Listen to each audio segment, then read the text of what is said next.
Welcome to Terrorize You to the Core podcast, brought to you by Jasmine Lugo. Tonight's episode 5 of Season 2. Copyright May 2017. Our first story, I thought I was alone.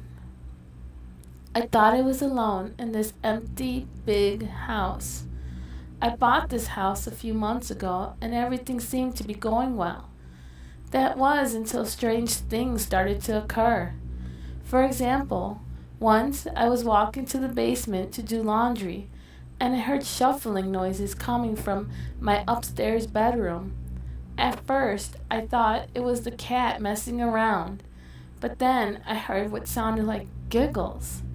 I ran up the stairs quickly, but when I got there, no one was around, and everything seemed to be in order. I shook off the whole thing and went on with my day. I thought I was just imagining things because this was a big house and I was still getting used to the creaks and things. A few days went by and nothing else seemed to be happening. At least that's what I thought. I fell asleep watching TV in the living room one night when I awoke to the sound of something flipping the channels on the television. I opened my eyes to see a dark figure standing in front of me with the remote in their hand. I screamed and the figure disappeared. I was so scared I ran out of the house and slept in my car that night. The next morning, I went back to the house ready to deal with what happened.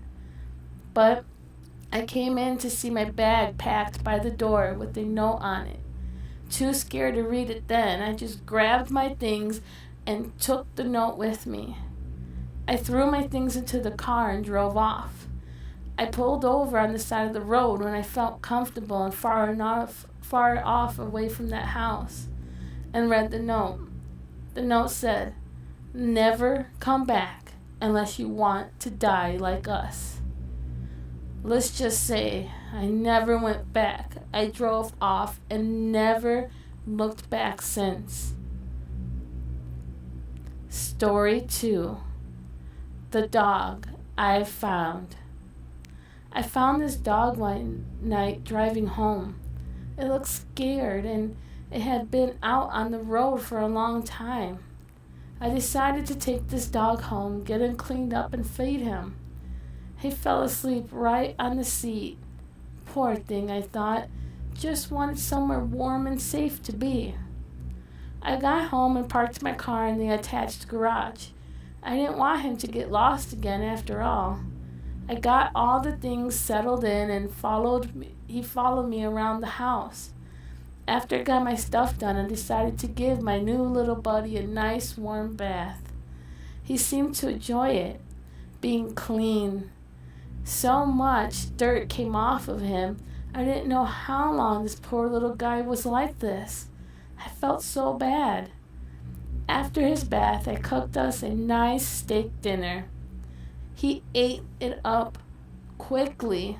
I thought he was going to be sick, the poor thing. I told him to slow down, but he must have been that hungry.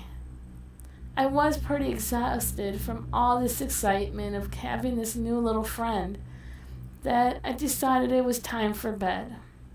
I got my bed all ready, and yes, of course, my new buddy was going to snuggle in next to me.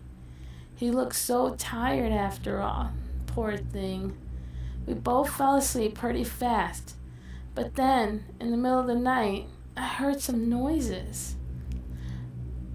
I opened my eyes and I saw a man standing there, staring at me, smiling. I yelled through all these things at him. He ran from my house quickly. I never did see my dog again. I thought he must have gotten out when the man ran and left the door open. Oh, poor thing. I searched for him everywhere and I thought, why didn't I take a picture of him? Maybe someone would have brought him back to me. But no luck. I never did see that little dark dog again.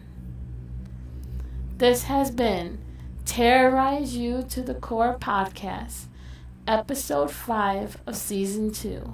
Copyright May 2017.